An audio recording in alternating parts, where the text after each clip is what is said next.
कि इन बच्चों को एकाग्र कैसे करोगे। लेकिन अनिल जी के उद्बोधन के समय जिस प्रकार अपने पूरे चिंतन और मनन से बातों को सुना है, इसलिए लगता है कि आप भी प्रभु जनों में हैं। आप भी ये चिंतन कर रहे हैं रविदास जी यहाँ तक कैसे पहुँचे, किस कारणों से पहुँचे, उनके माता पिता ने क्या गुण थे जो यहाँ पर पहुँचकर आज उनको गुणगान किए जा रहे हैं। ऐसी इच्छा प्रवृत्ति आपके मन में पैदा हुई है।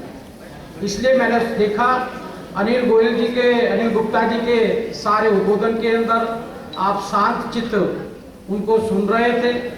इसलिए मैं भी अब आश्वस्त हो गया हूँ कि आप कम बोलते हुए मेरी बात को भी सुनेंगे। आज इस गुरु रविदास प्रबुद्ध वर्ग द्वारा संत शिरोमणि गुरु रविदास जयंती उत्सव और सम्मान समारोह में उपस्थित हमारे सबके प्रेरणा स्रोत परम आदरणीय श्री आलोक जी अंतर्राष्ट्रीय कार्य अध्यक्ष विश्व हिंदू परिषद, जो कि समय समय पर सभी समाज के वर्गों को अपना मार्गदर्शन देते हैं। कैसा देश में चाहता हूँ, कैसा समाज में चाहता हूँ, उसकी संघर्ष की कड़ी को लगातार आप अपने विचारों से आगे बढ़ाने का काम करते हैं। अनिल कुमार गुप्ता जी सह प्रांत कार्यवाह राष्ट्रीय सेवक संघ, जिनके विचारों को अभी आपने सुना और अनेक विचारों को मैंने देखा। बच्चे कुछ नोट भी कर रहे थे, कुछ समझ भी रहे थे। मैं बहुत बहुत धन्यवाद करता हूँ आपका। आज जिनके इस के अंदर तालियों की तो अपेक्षा मुझको है।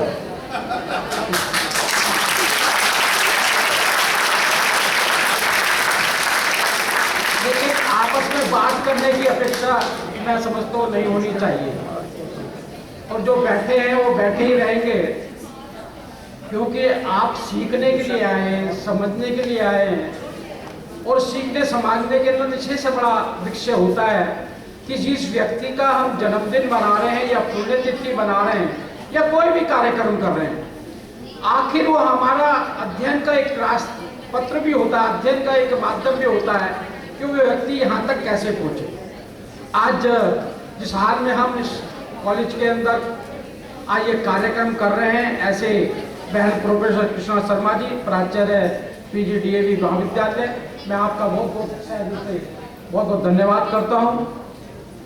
आज इस कार्यक्रम की अध्यक्षता श्री सुरजीत कुमार जी, जो हमारे दिल्ली प्रदेश के विश्व महापीठ के अध्यक्ष हैं।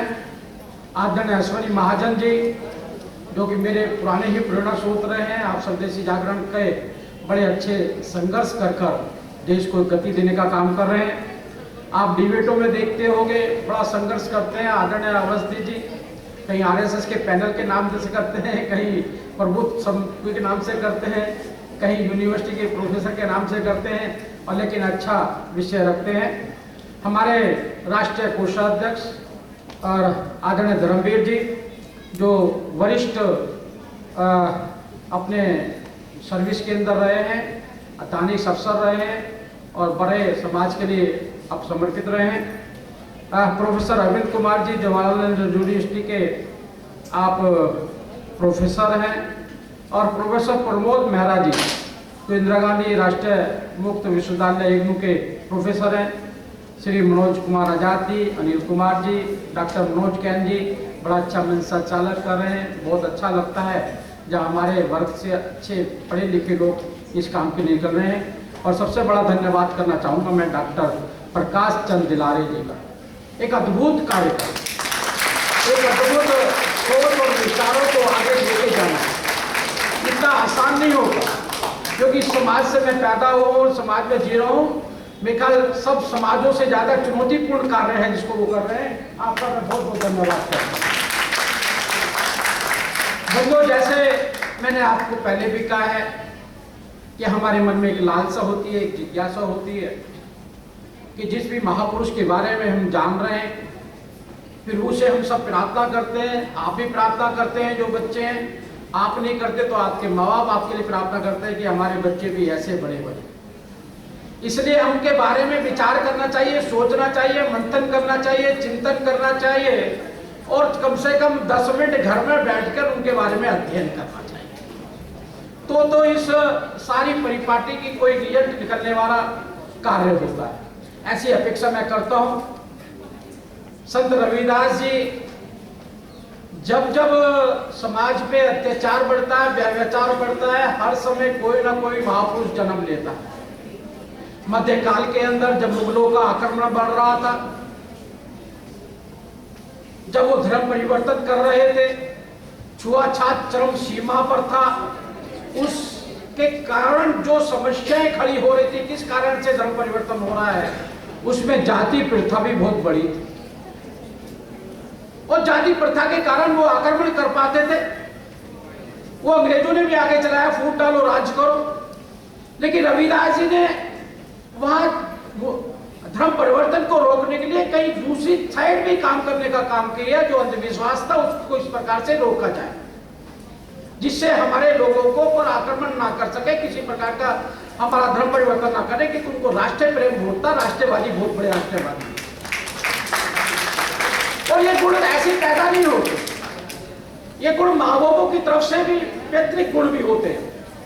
आज आप इस प्रांगण में बैठे हुए हैं, इन बातों को सुन रहे हैं, तो कहीं ना कहीं आप आपके माँ बापों का भी गुण है, उन्होंने इनके अंदर ऐसा गुण होगा कि आप भी अच्छे विचारों को लेके आगे बढ़े। मैं भी आपके माँ बापों को बहुत बहुत धन्यवाद करता हूँ इस मामले में। संत रविदास जी का जन्म 1377 के अंदर हुआ था, माघ पूर्णिमा को, बनारस के अंदर हुआ था। उनका पूरा का पूरा जीवन बेगमपुर बनाने में लग गया। बेगम मतलब जहां गम ना हो, ऐसा संसार वो चाहते थे, ऐसा देश चाहते थे, ऐसा समाज चाहते थे। इसलिए उनकी कल्पना में बेगमपुर बनाना बहुत बड़ा लक्ष्य था। और पूरा जीवन आप उनका देखेंगे, उनका अंतिम समय चित्तौड़गढ़ के अंदर चित्तौड़ किला है, मैं खुद वहां पर गया भी हूँ, मैं उनकी जन्मस्थली पे भी गया हूँ, अभी 15-10 दिन पहले भी गया था। जो चित्तौड़गढ़ का किला है, उस किले के अंदर मीरा जी का एक मंदिर है, और मीरा जी ने उनको बुलाया था, तब वो वहां पर गए थे। और करीब 1528 में 151 साल के होकर 151 साल के होकर 1528 के अंदर उन्होंने अंतिम सांस उस किले के अंदर ली थी। और उस किले के अंदर जहाँ मीरा जी का मंदिर है, उसके कोने में ही उनके पादिकाएं भी रखी हुई है। उसके बारे में जो श्लोक आपने कहा है, वो श्लोक भी उसके ऊपर लिखा गया है। ये उनका ऐतिहासिक वर्णन है। और पिताजी उनके सरपंच हुआ करते, पंचायत के एक बड़े क्रोधा थे, बहुत बड़े क्रोधा थे। उसका मैं आपको उल्लेख करता हूँ। राजा अकबर ने जब पूछा कौन सी पंचायत है जो न्याय संगत निर्णय करती है, उचित न्याय करती है, तो बीरबल ने कहा कि वो चमारों की पंचायत है।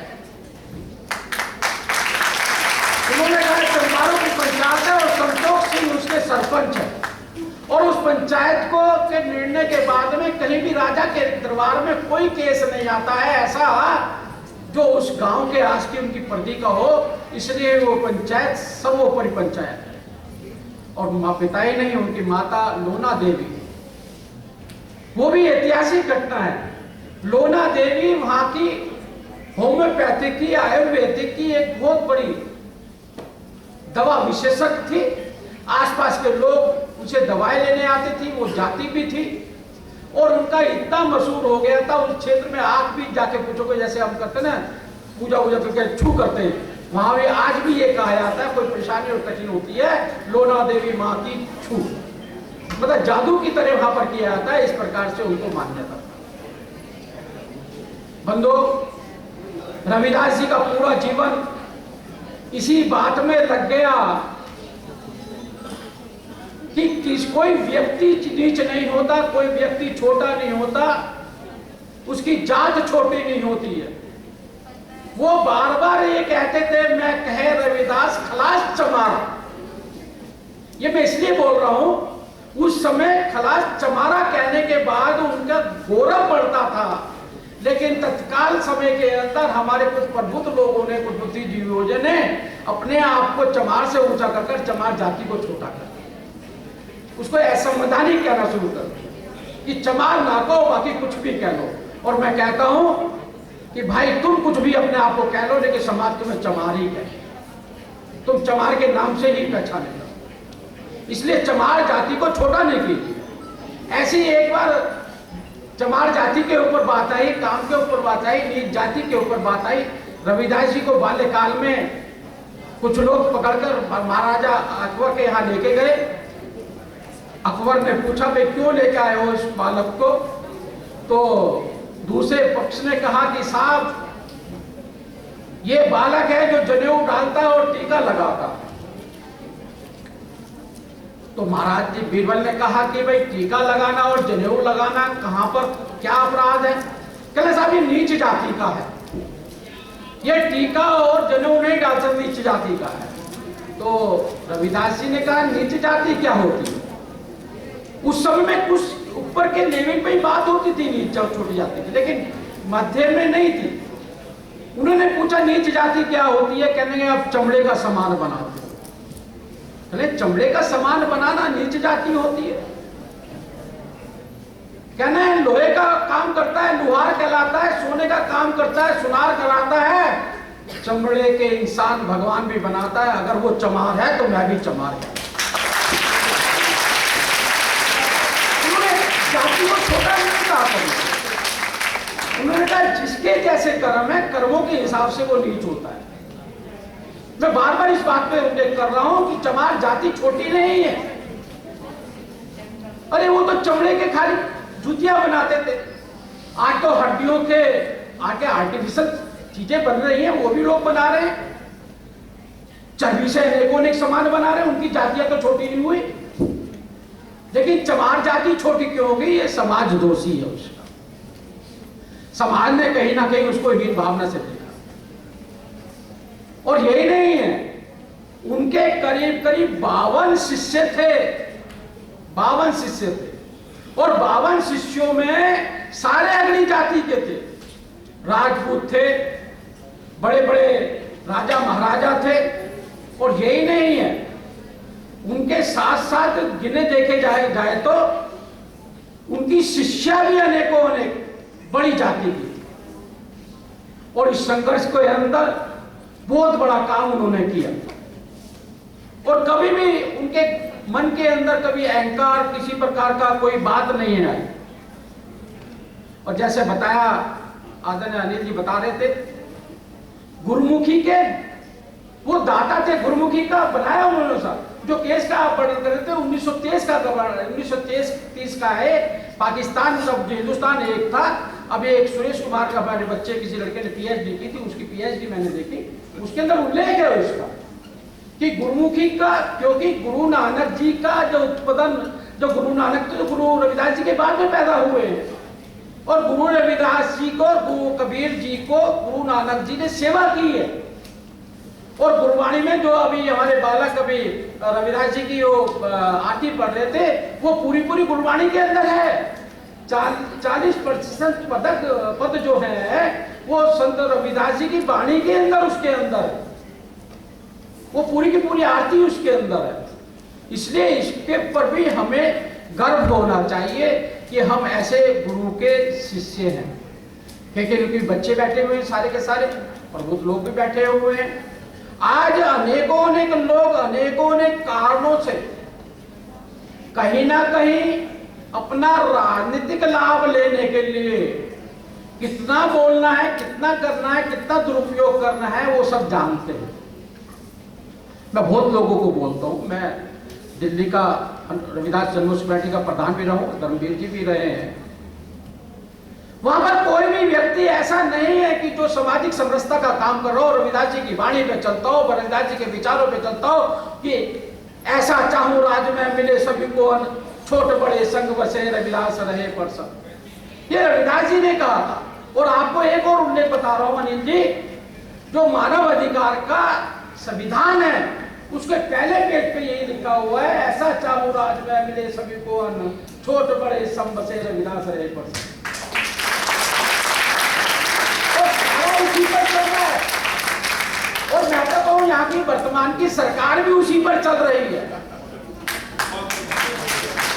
आज देखो 80 करोड़ को हमने खाना दिया, सब लोगों को अन्न दिया हमने, कहीं पूछा हमने? छोटे बड़े सम बसे, हमने नहीं पूछा। खाना देते हुए नहीं पूछा, शौचालय देते हुए नहीं पूछा, गैस देते हुए नहीं पूछा कि तेरी जाति क्या है, तेरा धर्म क्या है, तेरे कहाँ रहता है। एक कोने से शुरू करा, आखिरी कोने तक का काम करने का काम किया। और इसी वाणी को लेकर संत रविदास जी अनेक बार इस चीज का वर्णन भी कर चुके हैं। और उन्हीं से ही प्रेरित होकर डॉक्टर अंबेडकर जी ने लिखा। आज मैं, क्योंकि प्रबुद्ध लोग बैठे हुए हैं, अगर मैं समाज की बात नहीं करूंगा, जाति की ऊंच नीच की बात नहीं करूंगा, आगे के मार्गदर्शन की बात नहीं करूंगा, तो समाज अनभिज्ञ रह जाएगा। हमें हर विषय पर समझना चाहिए, पढ़ना चाहिए, जानकारी लेनी चाहिए, डिबेट करनी चाहिए। आपको आश्चर्य होगा जानकर, जो अत्याचार मध्यकाल के बाद में वर्तमान सरकार के और उससे पहले के जो लेखकों ने दलितों के ऊपर किया है, वो आज तक किसी ने भी नहीं। उनके विचारों को अपनी जाति के अनुसार तोड़ मरोड़ कर कहीं ना कहीं छोटा और नीचा दिखाने की कोशिश की, और वही डॉक्टर अंबेडकर जी के साथ में अन्याय किया है। और आज मुझे गर्व होता है, मैं ऐसी सरकार का राज्यसभा सांसद हूं जिसने विश्व में आज कीर्तिमान स्थापित किया है। उन्होंने देश बचाने का काम नहीं किया, देश का इतना गौरव बढ़ाने का काम किया है कि आज तिरंगा झंडा हमारा यूक्रेन और रशिया का युद्ध हो सकता है। ये जो तथाकथित हिंदुस्तान के अंदर धर्म निरपेक्ष करने वाले, फतवा जारी करने वाले लोग बैठे हुए हैं, पाकिस्तान के बच्चे जो आज की तारीख में तिरंगा झंडा लेकर भारत माता की जय करके अपनी जान बचा रहे हैं, उन पर फतवा जारी करके दिखाएंगे।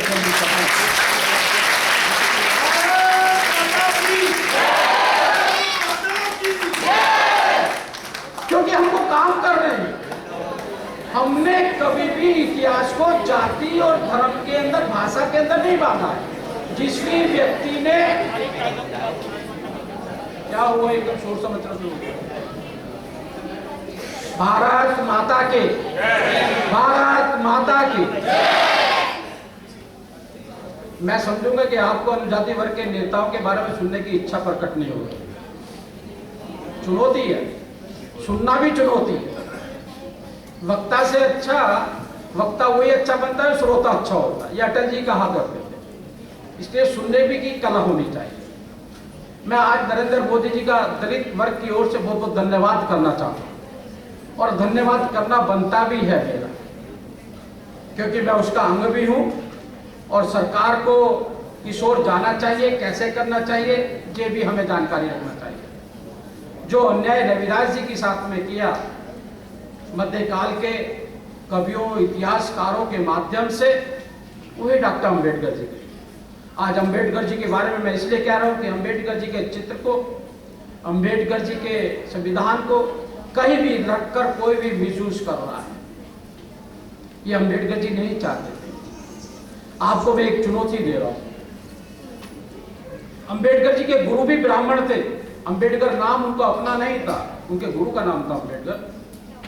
अंबेडकर की पत्नी भी ब्राह्मण थी, और अंबेडकर जी का आखिर समय में 26 करोड़ में समान भार फेंक दिया गया था कांग्रेस के द्वारा, उसको उठाकर लेने वाले अजगले भी ब्राह्मण थे।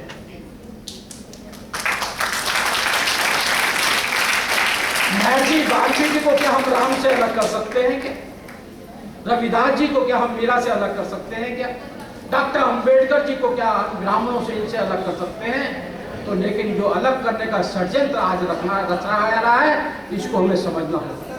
कोई भी महापुरुष जब तक महापुरुष नहीं बनता है, जब तक वो एकता समरसता का पाठ नहीं पढ़ाता है, जब तक उसके मन में सामाजिक एकता और समरसता के भाव नहीं होते। इसलिए किसी भी महापुरुष ने अपना जीवन त्याग इसी पर दिया है।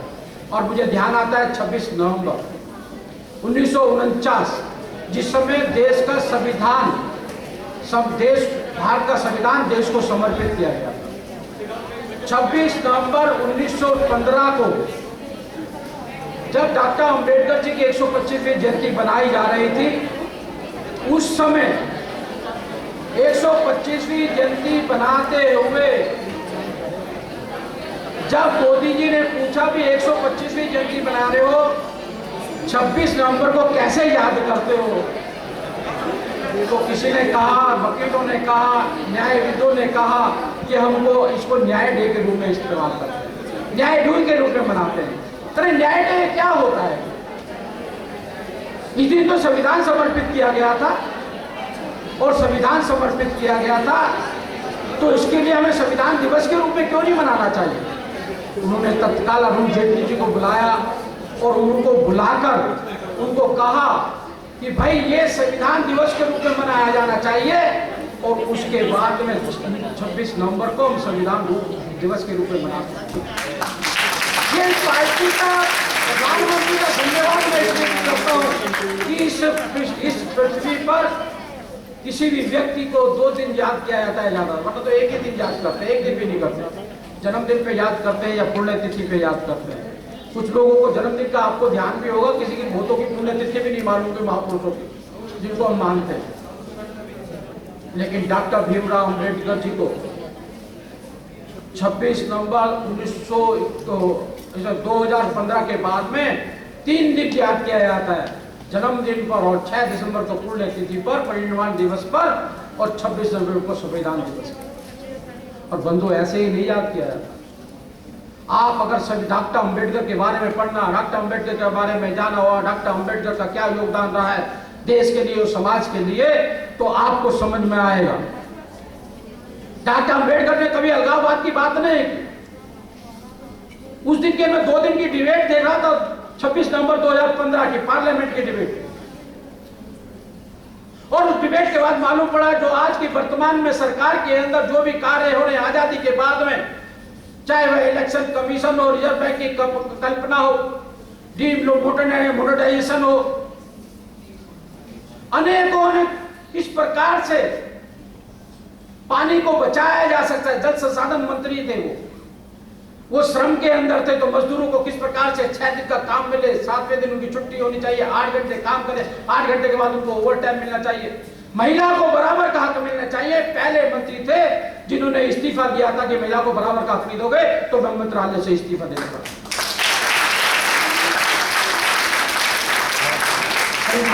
उस दिन हमें खुद को मालूम हुआ था कि वाकई में सही बात है, आजादी के बाद में कांग्रेस सरकार ने किस प्रकार सरदार वल्लभ भाई पटेल, मौलाना आजाद, सुभाष चंद्र बोस, शहीद भगत सिंह, जिन्होंने देश के लिए कुर्बानी और त्याग दिया, डॉक्टर अम्बेडकर जैसों के इतिहास को बदलकर खाली एक परिवार तक सीमित करके रखा था।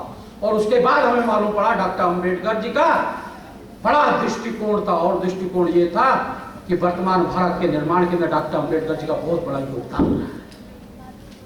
ये उसके हमें मालूम पड़ता है। मैं आज इसलिए बोल रहा हूँ कि अभी मैंने सीए देखा, सीए के अंदर देखा, वहां पर सीए के अंदर सीए का विरोध कर रहे हैं, हम सीए लागू नहीं होने चाहिए। डॉक्टर अम्बेडकर जी का चित्र लगा रखा है, संविधान की प्रतिलिपि लगा रखी, डॉक्टर अम्बेडकर जी ने कहा था सीए लागू नहीं। किसने कहा था डॉक्टर अम्बेडकर सीए लागू नहीं होगा? डॉक्टर अम्बेडकर जी का शुरू से लेकर अब तक का पूरा इतिहास आप देखिएगा। जिस समय बंटवारा होता, जितना उनको जोगिंदर मंडल जी को पाकिस्तान लेके चले गए थे, जैसे डॉक्टर अम्बेडकर जी ने देश का संविधान लिखा था, पाकिस्तान का संविधान भी जोगिंदर मंडल जी ने लिखा, और जोगिंदर मंडल जी ने संविधान ही नहीं लिखा था, उन्होंने उनको मंत्री भी बनाया था वहां पर। लेकिन जैसा अन्याय पाकिस्तान के अंदर दलितों के ऊपर देखा लाखों लोग, डॉक्टर अम्बेडकर जी ने मना किया था। डॉक्टर अम्बेडकर जी ने कहा कि इन मुसलमानों के साथ में हमारी नहीं बन सकते, और जब हम वहां चले गए तो हमारी जिज्ञासा, जो श्रद्धा है देश के प्रति भी खत्म हो जाएगी। हिंदू धर्म में रहते हुए हम कहीं ना कहीं इनको समझा के, बुला के, पुचकार के हम इनकी सामाजिक समरसता के साथ में साथ चल सकते हैं। जो कल्पना डॉक्टर अम्बेडकर ने देखी थी वो आज चरितार्थ हो रही है कि आज हमारी शादियों में आने जाने के लिए कोई भी उस जाति का मना नहीं करता है, और उस जाति का हमारे शादियों में हमें बुलाने से भी मना नहीं करता है। हम उन्हीं स्कूलों करते हैं, उन्हीं कॉलेजों करते हैं, सब जाति के लोग करते हैं। ये डॉक्टर अम्बेडकर का सपना था, लेकिन जोगिंदर मंडल को ऐसा भड़काया गया था ये नहीं सुधरने वाले हैं। और डॉक्टर अम्बेडकर जी, जोगिंदर मंडल जी हजारों लोगों को, लाखों लोगों को लेकर चले गए थे, और लाखों लोगों की क्या स्थिति हुई। खुद जोगिंदर मंडल की किताब में आप पढ़ेंगे तो मालूम पड़ेगा कि वहां पर दलितों के पास अत्याचार किए गए, मां बहन बेटियों की इज्जत लूटी गई, जान से मार दिया गया, धर्म परिवर्तन को ये करो और वो करो। जोगिंदर मंडल 5 महीने नहीं रुक पाए थे, रात को भागकर हिंदुस्तान आ गए। इतना बड़े व्यक्ति को मुंह छुपाकर अपनी मौत को प्राप्त करना पड़ा, इसी कारण से कि उन्होंने अपने समाज के लोगों के साथ धोखा किया था। आज उनको लाने की हम बात करते हैं।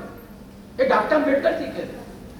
और आजादी के बाद बार बार लिखा है, महात्मा गांधी ने लिखा, इंदिरा गांधी ने लिखा, जवाहरलाल नेहरू ने लिखा कि कोई भी देश के विभाजन के समय कोई भी बाहर गया है और किसी कारण से वहां पर उत्पीड़न होता है तो वापसी आ सकता है। वो सीए हमने लागू करने का काम किया, डॉक्टर अम्बेडकर जी की आत्मा को शांति पहुंचाने का काम किया, लेकिन उनका चित्र लगाकर कुछ लोगों ने राजनीतिक लाभ लेने के लिए संविधान की दुहाई देगी। उतना ही पढ़ते हैं जितना हम गुमराह कर सकते हैं, उतना ही बताते हैं जितना हम गुमराह कर सकते हैं। हमको सचेत रहने की आवश्यकता है। संघ को हमारा विरोधी बताया जाता है। अरे 1925 के अंदर संविधान का निर्माण, संघ का निर्माण हुआ, 47 के अंदर देश आजाद हो गया, संविधान नया आ गया।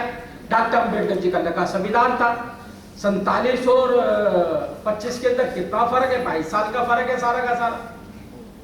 अरे संघ को खाली एक कांग्रेस ने एक ऐसी पृष्ठभूमि खड़ी कर दी कि भाई अगर ये लोग आपस में जुड़ गए और इसको अलग नहीं किया तो बहुत बड़ा देश के अंदर अकाल पड़ जाएगा और हमारी राजनीति खत्म हो जाएगी। इसलिए उन्होंने ऐसा दिखाने की कोशिश की। नहीं तो वरना संघ के अंदर शुरू से देखेगा कोई सरनेम लगाता है क्या? सहबोज होता है, कबड्डी होती है, छुआछात होती है, कहते परछाई से भी डरो, वहां कबड्डी खेलने का काम करते हैं। ऐसे कहते हैं भारतीय जनता पार्टी वाले, संघ वाले, ये जनसंघ वाले, ये लोग अम्बेडकर विरोधी हैं। कहां से विरोधी हैं? हमारे तो संविधान के 1951 के जनसंघ की प्रतिलिपि आप निकालेंगे जिसमें सदस्यता अभियान लिखा, सदस्यता होती है, उसके पीछे पे लिखा हुआ है कोई अस्पृश्यता मानेगा तो भारतीय जनता पार्टी भारतीय जनसंघ का सदस्य नहीं बन सकता। और वही कारण है कि आज देखिए ना, मैं राज्यसभा में कोई आरक्षण है क्या? हमने कहा था आरक्षण खत्म कर देंगे। आज राज्यसभा से मैं आया, कोई आरक्षण है क्या? हमारी सरकारें राज्यों में भी चल रही है, केंद्र में भी चल रही है, कभी आरक्षण खत्म करने की हमने बात नहीं है।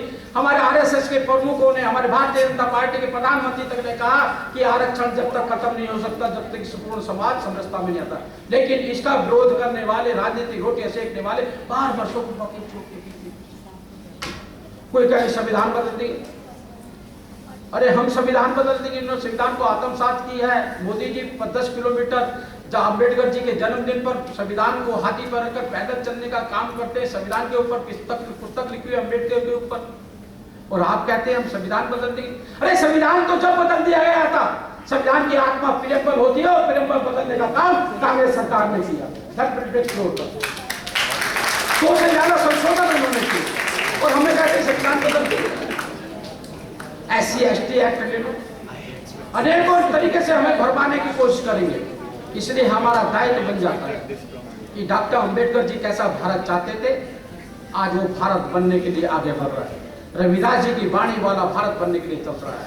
इसलिए डॉक्टर अम्बेडकर जी ने भी कहा था कि आरक्षण के साथ साथ सरकार की योजनाएं भी ऐसी होनी चाहिए कि हम आर्थिक दृष्टि से मजबूत हों।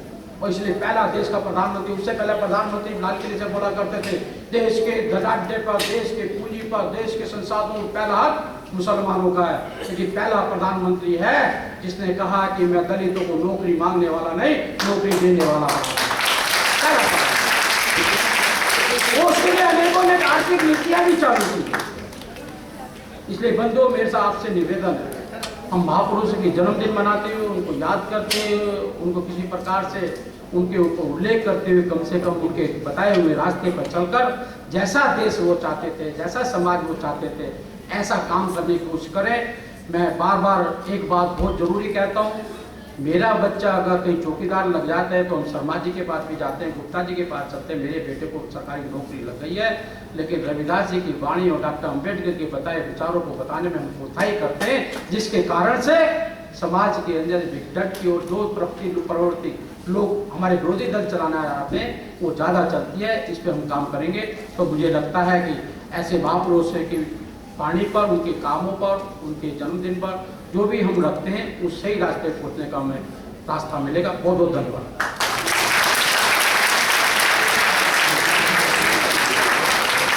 बहुत बहुत आभार सांसद जी।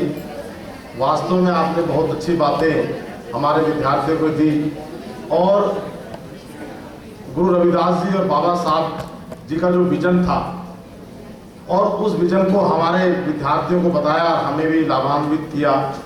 वास्तव में सही बात है कि बाबा साहब का और रविदास जी का जो विजन था वो कुछ और था, लेकिन कुछ लोगों ने अपने स्वार्थ के कारण उस विजन को छेड़ने की और बदलने की पूरी कोशिश की।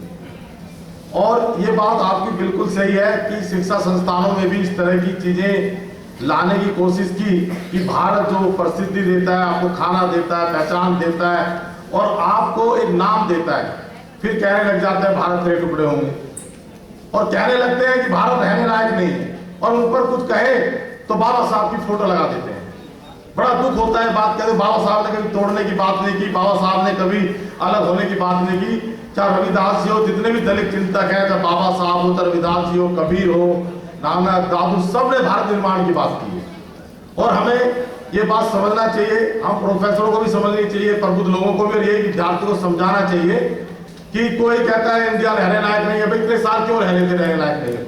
उस देश में जाके रहो जहां आपको लगता है सही है। इतना बड़ी डेमोक्रेसी, सबको अपनी बात रखने का पूरा यहाँ पर मौका अवसर मिलता है, उसके बाद इस तरह की बातें शिक्षण संस्थानों में होती है, तो हमारा कर्तव्य बनता है, विद्यार्थियों का बनता है कि हम ऐसे विचारों पर ना चले, ना माने जो देश को तोड़ने की बात कहें, हम जोड़ने को लेकर के चले। मेरा आप सभी विद्यार्थियों से इतना निवेदन है कि जो अभी हमारे दुष्यंत भाई साहब ने जो चीज आपको पकड़ाई है उसको ध्यान से पकड़ें, मतलब जो सही रास्ता दिया है, एक विजन क्लियर किया है कि क्या हमारा होना चाहिए और हम क्या चीजों को समझ बैठते हैं। अब इसलिए आप आए और आपने इतनी अच्छी बातें हमारे बीच में रखी, आपका कोटि कोटि आभार। वैसे तो निरंतर आपका आशीर्वाद हमें मिलता रहता है और आशा करता हूँ कि भविष्य में भी इसी प्रकार आपका आशीर्वाद मिलता रहेगा। अब मैं आज के कार्यक्रम के अपने परम श्रद्धे, मृदुभाषी, सरल, सौम्य, विद्वान, और मेरा व्यक्तिगत अनुभव है, जब भी मैं इनसे मिलता हूँ तो एक नई ऊर्जा का संचार होता है, लगता है कुछ करना चाहिए, जीवन को ऐसे ही नहीं छोड़ना।